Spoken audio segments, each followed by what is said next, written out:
سلام رفقای عزیز، خوش اومدید به آموزش اسموک ها و الباقی داستان.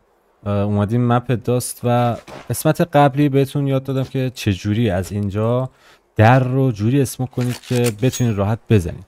این سری میخوام اسموک ویندو رو بهتون یاد بدم. ببینید از اینجا که وای میستین، این نقطه بالایی نه پایینیه نه بالاییش. خب این نقطه که بزرگتره رفقا، خب یه کمی بالاترش رو میگیریم. ببینید رو خودش نه، یه مقدار بالاتر اینجا میگیریم و میپرین و پرت میکنیم.